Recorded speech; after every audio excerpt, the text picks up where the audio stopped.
ఇంటి గడప మనం బయట నుంచి కడగాల, లోపల నుంచి కడగాల?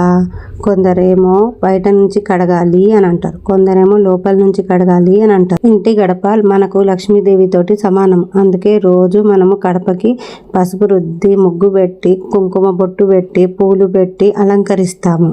మొన్న ఒక ఆమె చెప్పింది, కడపకు ఎప్పుడు లోపల నుంచే కడగాలి, మనము లక్ష్మీదేవికి ఆహ్వానిస్తున్నట్టు అని చెప్పింది. నాకు ఒక ప్రశ్నగా మారింది, మరి మీరెలా కడుగుతారు కడపని? ఇంటి లోపల నుంచా, బయటి నుంచా? నాకు అర్థమైంది ఏంటంటే, ఇంటి ముందర ముగ్గును చూసి కానీ, కడపను చూసి కానీ మనము చెప్పొచ్చు, ఇంటి ఇల్లాలు ఎలా ఉందో చెప్పొచ్చు.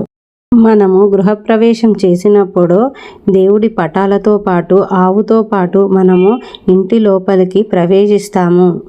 మనము కొబ్బరికాయ కొట్టాలన్నా, గుమ్మడికాయ కొట్టాలన్నా ఇంటి బయట కొడతాం, కానీ ఇంటి లోపల కొట్టము. ముగ్గు అనేది కూడా ఇంటి లోపల ఉండదు, బయట ఉంటుంది.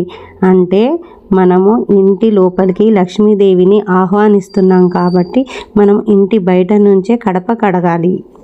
మరి మీరందరూ ఎలా కడుగుతారు? కడపని లోపల నుంచి కడుగుతారా, బయట నుంచి కడుగుతారా?